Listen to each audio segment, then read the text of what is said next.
चलिए शुरू करते हैं शॉपी की एक नया ट्यूटोरियल और दिखाते हैं आपको शॉपी के अंदर के अलग अलग फीचर्स।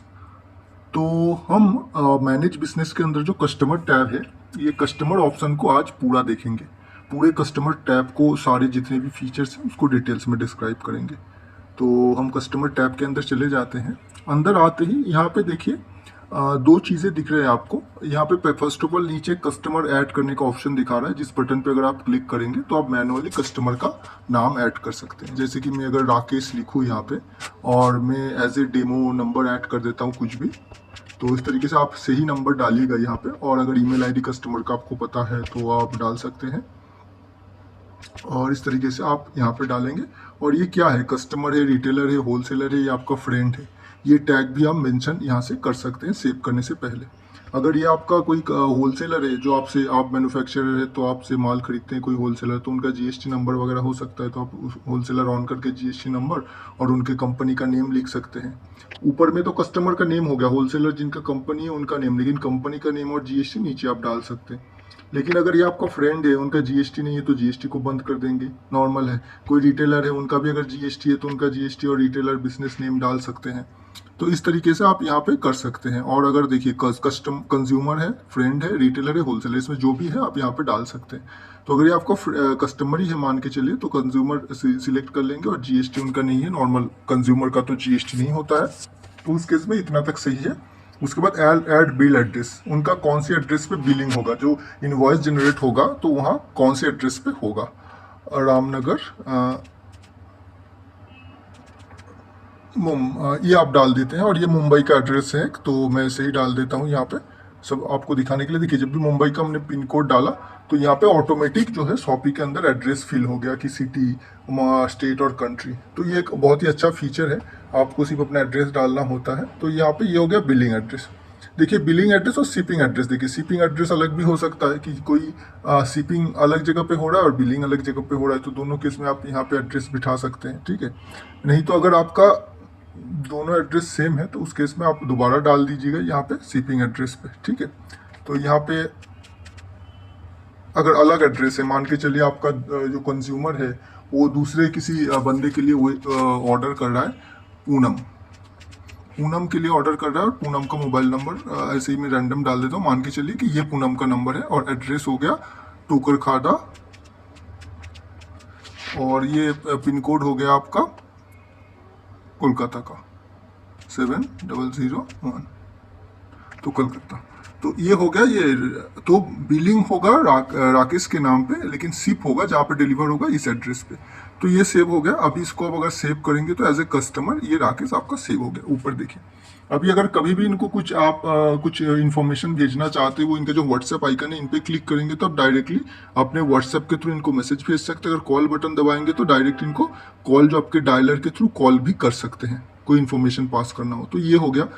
अभी यहाँ पे एक देखिए, ऊपर में एक ड्यू और एडवांस का आ रहा है। देखिए शॉपी का जो प्लेटफॉर्म पहले बनाया गया था सिर्फ ऑनलाइन स्टोर के लिए बनाया गया था, एक ऑनलाइन वेबसाइट जहाँ पे आप अपना प्रोडक्ट पोर्टफोलियो कर सकते हैं, और ऑनलाइन जैसे ई कॉमर्स साइट है, ऑनलाइन स्टोर है, उस तरीके का आपको बन जाता है और आप ऑर्डर कर सकते हैं। जब भी ऑर्डर कोई करता है तो उनका नेम एज ए कस्टमर यहाँ पे ऑटोमेटिक सेव हो जाता है। जब भी वो डिटेल्स अपना डालते हैं ऑर्डर करने पे टाइम साइट पे, तो वो डिटेल्स यहाँ पे आ जाते हैं। लेकिन बाद में कस्टमर्स का रिक्वायरमेंट आया कि हमारा फिजिकल स्टोर है तो ऑनलाइन के साथ साथ हमको जो है फिजिकल भी बिल करना होता है, इनवॉइस जनरेट करना होता है। तो उस केस में जब फिजिकल दुकान में कोई जाता है, ग्रोसरी स्टोर में क्या होता है, कभी कभार ऐसा होता है कि आप देखते होंगे कि लोकली कि हाँ भैया मेरे पास 10 रुपये का छुट्टा नहीं है तो बाद में ले जाइएगा। तो बाद में लेके जाइएगा तो याद नहीं रहता, हो सकता है कस्टमर के पास 10 रुपये कम है, या हो सकता है जो दुकानदार है वो उसके पास 10 रुपये कम है। तो ये जो छोटे मोटे अमाउंट होता है वो ऐसे ही ट्रांजेक्शन चलते हैं गाँव में या जो है लोकल स्टोर्स में, कि वो याद रख के दे देगा। लेकिन अगर वो नहीं दिया तो उसको ट्रांजैक्शन जो है मेंटेन करने के लिए जो है यहाँ पे एक ड्यू और एडवांस का भी फीचर रखा गया जो ऑफलाइन बिलिंग करते हैं। तो ड्यू पे अगर हम क्लिक करेंगे, देखिए राकेश यहाँ पे ना, राकेश का, आप राकेश पे अगर क्लिक करेंगे, जो आपका मैं दिखा देता हूँ दोबारा, कस्टमर्स पे गया तो सॉरी यहाँ पे तो मैं कस्टमर पे क्लिक किया, देखिए राकेश आ गया, राकेश के ऊपर क्लिक किया तो यहाँ पे देखिए कितने सारे ऑप्शन आ रहे हैं। बिलिंग शिपिंग एड्रेस तो आ गया कि उन्होंने कोई भी ऑर्डर नहीं किया, इसलिए invoice zero, order zero, purchase estimate सब जीरो आ रहा है, क्योंकि हमने कोई भी क्रिएट नहीं किया, ये जस्ट कस्टमर हमने मैनुअली ऐड किया। अगर ये ऑर्डर करके ऐड होते वेबसाइट से तो इनका ऑर्डर का नंबर, अमाउंट सारा कुछ यहाँ पे दिखाता। तो यहाँ पे देखिए यू रिसीव्ड, ये मतलब है टू कलेक्ट, ठीक है। ये वाला जो है इस पे जो देखिए यहाँ पे रिसीव और जो है गिवन दिया हुआ है, मतलब टू पे टू कलेक्ट का जो ऑप्शन है यहाँ पे गिव और रिसीव की तरह दिया हुआ है। तो अगर मान के चलिए आप इनसे 10 रुपए का उधार है, ठीक है, आपको लेना है, तो यहाँ पे देखिए इस तरीके से आप यहाँ पे अमाउंट डाल सकते हैं। आप यहाँ पे अमाउंट डाल सकते हैं कि यहाँ पे उनसे लेना है या उनको देना है, जो भी है यहाँ पे आप उसका सिलेक्ट करके आप यहाँ पे अमाउंट डाल के, नोट डाल के, रेफरेंस नंबर आप यहाँ पे, अगर कोई है, कोई ऑर्डर होता तो ऑर्डर के बिहाफ पे अगर वो पेमेंट कर रहा है, कोई एक ऑर्डर किए है 1000 रुपये का, उसमें 500 रुपये उन्होंने पेमेंट कर रहा है और 500 रुपये बाद में देंगे, उस केस में यहाँ पे वो ऑर्डर आईडी आप आ जाता है। अगर कोई ऑर्डर उनके नाम पे है तो उस ऑर्डर को आप सिलेक्ट करके 500 रुपये अभी पेमेंट कर देंगे यहाँ पे अमाउंट पे जाके, और किस मोड से उन्होंने पेमेंट किए, यूपीआई या कार्ड, वो सिलेक्ट करके रिसीव कर लेंगे। और उनको एक एसएमएस भेजना है तो आपको यहाँ पे एसएमएस पे सिलेक्ट करके उनको एसएमएस भी भेज सकते हैं। उनके नंबर पे एक टेक्स्ट मैसेज चला जाएगा आपकी तरफ से कि इतना आपने पेमेंट किया है या आपको इतना पेमेंट करना है, ठीक है। तो ये मैसेज यहाँ से चला जाता है। तो ये हो गया टू पे टू कलेक्ट का सिस्टम, तो आपने देख ही लिए होंगे। यहाँ पे अभी मान के चलिए अगर आपको कोई किस कस्टमर का ऑर्डर बहुत आ गया और उनका ऑर्डर देखना है तो ऑर्डर में जस्ट क्लिक करेंगे तो यहाँ पे जितने भी उनका ऑर्डर होंगे तो वो सारा यहाँ पे दिख जाता है। जितने भी इनवॉइस अगर उनका बाद में, जब आप बाद में इसको ओपन करेंगे, कस्टमर ने अगर 6 महीने बाद ओपन किए और आप देखते हैं कि उन्होंने 15-20 ऑर्डर कर दिए, तो यहाँ पे सारा उनका एक ही ग्लैंस में हर एक कस्टमर का डिटेल्स आप देख सकते हैं कस्टमर को टैब पे क्लिक करके। इनवॉइसेस में वहाँ पे जितने भी 6 महीने में उन्होंने बिल किए हैं इनवॉइस, वो सारा दिख जाता है, 10-15 जो भी हो क्लिक करेंगे सारा इनवॉइस दिख जाता है। तो इस तरीके से आप सारा डिटेल्स यहाँ पे देख सकते हैं, ठीक है। देखिए वॉलेट पॉइंट भी है, अगर आप उनके वॉलेट इशू कर सकते हैं, मतलब अगर 10 रुपये मतलब आप उनको कुछ वॉलेट पॉइंट देना चाहते हैं कि जो उनको एज ए मनी बाद में यूज़ कर सकता है एज ए रिवॉर्ड, वो भी आप मैनुअली असाइन कर सकते हैं, ठीक है। और उन्होंने कभी खरीदा है आपके स्टोर से, जिनके वजह से अगर आपका वॉलेट सेट किया हुआ है पहले आपके स्टोर से, कोई अगर कुछ खरीदा गया तो उनको 10% का वॉलेट पॉइंट मिलेगा। इस तरीके से कस्टमर 1000-2000 रुपये का पहले खरीद चुका है तो 2000 रुपये का 10% मतलब 20 रुपये आपके उनके वॉलेट पॉइंट पे पड़ा है। तो वही बंदा कभी आपके दुकान में आ गया डायरेक्टली खरीदने के लिए और उनके पास 20 रुपये का छुट्टा नहीं है, तो कम पड़ रहा है उसके पास पैसा, तो 20 तो उनके वॉलेट पे ही पड़ा था, तो आप यहाँ से विदड्रॉ में क्लिक करके यहाँ पे 20 रुपये उनके वॉलेट से विदड्रॉ कर सकते हैं। जो यहाँ पे अभी जीरो दिखा रहे हैं वहाँ पे 20 वॉलेट पॉइंट होंगे पहले से, तो इस तरीके से आप कर सकते हैं इसको यूज़, ठीक है। तो ये था एक आपका कॉम्प्रिहेंसिव ट्यूटोरियल कस्टमर्स का। और एक चीज़ देखिए ऊपर में, देखिए 3 डॉट्स आपको ऑप्शन मिल रहे हैं, 3 डॉट्स, तो इस पर 3 डॉट्स पे क्लिक करेंगे, देखिए कॉन्टैक्ट इंपोर्ट का। अगर आप चाहते हैं कि ये जो कॉन्टैक्ट्स हैं, मतलब आप कॉन्टैक्ट इंपोर्ट करना चाहते हैं अपने मोबाइल पे जितने भी कॉन्टैक्ट्स हैं उनको आप शॉपी में इंपोर्ट करना चाहते हैं एज ए कस्टमर के तौर पे, या एज ए आप इंपोर्ट करना चाहते हैं क्योंकि आप उनको कुछ मैसेज वगैरह भेजना चाहते हैं, यहाँ से कोई इन्फॉर्मेशन भेजना चाहते हैं या कोई मार्केटिंग करना चाहते हैं, तो इस हिसाब से तो आप यहाँ पे इंपोर्ट कर सकते हैं।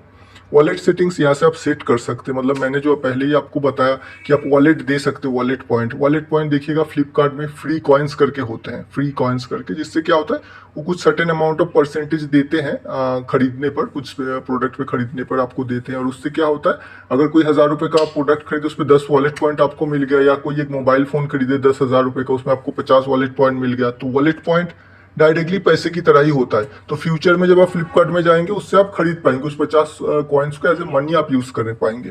तो उससे क्या हो जाता है आपको या कुछ भी खरीदना हो फ्यूचर में, फिर आपको याद आएगा वहाँ पे तो मेरा 50 रुपये पड़ा है फ्लिपकार्ट में, तो जाके कुछ खरीद वहीं से क्यों ना लूँ, मैं अमेजन से क्यों लूँ या दूसरे साइट पर क्यों लूँ, वहीं पर चला जाता हूँ। 50 रुपये पड़ा है, बाकी चीज़ उस चीज़ का प्राइस 200 रुपये, तो मुझे 150 ही लगेंगे।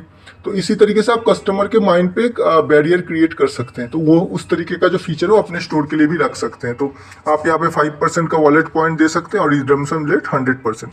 मतलब क्या होगा, कोई भी कुछ भी प्रोडक्ट खरीदेगा आपके स्टोर के, जो कार्ड वैल्यू होगा 10,000 होता है तो 5% उनको मिल जाएगा। अगर सेव कर देंगे तभी ये होगा, तो उनको मिल जाएगा। और उसके बाद उस जो जितना भी अमाउंट वॉलेट पॉइंट पे जमा होता है, तो नेक्स्ट टाइम कभी भी रिडीम करने जाता है कोई दूसरे ऑर्डर पे, नेक्स्ट ऑर्डर पे, तो वो पूरा जितना भी वॉलेट पॉइंट है वो 100% वॉलेट पॉइंट यूज़ कर सकते हैं। इसका मतलब ये है, इसको भी आप सेव कर सकते हैं। हम नहीं कर रहे, हमारे केस में वॉलेट पॉइंट फीचर हमको नहीं चाहिए, आप कर सकते हैं इसको, कस्टमर रिटेन के लिए। तो ये है, और यहाँ पे सॉर्ट कर सकते हैं, देखिए यहाँ पे सॉर्ट हो जा रहा है, मतलब आप A to Z और Z to A, देखिए राकेश ऊपर आ गया, दोबारा क्लिक किया तो ये ऊपर आ गया, मतलब आप जो है सॉर्ट कर सकते हैं अपने कॉन्टैक्ट्स को। तो ये हो गया, अभी कॉन्टैक्ट्स को कोई सर्च भी कर सकते हैं यहाँ पे, ठीक है। आपका, मेरे केस में तो अभी 2 कॉन्टैक्ट है, देखिए राकेश लिखा तो सर्च में ये वही आ गया। आपके केस में अगर हज़ारों कॉन्टैक्ट्स आ गए तो उस केस में आप कैसे करेंगे इसको, ठीक ना। उस केस में आप यहाँ पे सर्च भी कर सकते हैं। ओके, मैं एक बार चेक कर लेता हूँ, वो दोबारा जाता हूँ, तो यहाँ पे आप सर्च भी कर सकते हैं, ठीक है। तो यहाँ पे सर्च भी काम करता है। तो इस तरीके से जो है आप कॉन्टैक्ट्स को यूज़ कर सकते हैं। तो ये था पूरा वीडियो कॉन्टैक्ट, और बाकी जो भी सेक्शन है सारे वीडियो 1 बाय 1 आते रहते हैं हमारे चैनल्स पे। आप इसको सब्सक्राइब कर लीजिए, और मार्केटिंग रिलेटेड या कुछ भी रिलेटेड आपको हेल्प चाहिए तो हमारे डिस्क्रिप्शन चेक कर सकते हैं, हमारा डिटेल्स होता है, या कमेंट भी आप कर सकते हैं। कोई भी आपका सवाल हो शॉपी के रिलेटेड या बाट के रिलेटेड, आप क्वेश्चन कर सकते हैं कमेंट में, हम ज़रूर उसका आंसर आपको देने की कोशिश करेंगे। और जो भी ऑनलाइन स्टोर बनाना चाहते हैं, मैं बताना चाहूँगा शॉपी एक बहुत ही बढ़िया प्लेटफॉर्म है। आप इसको यूज़ कीजिए अपने बिज़नेस को ग्रो करने के लिए, ई-कॉमर्स आने के लिए। और जो भी, अगर आपको बिज़नेस नहीं है, आपका कोई दोस्त बिज़नेस करना चाहते हैं तो उनको रिकमेंड कीजिए। तो शॉपी बहुत ही बढ़िया प्लेटफॉर्म है। Thank you very much.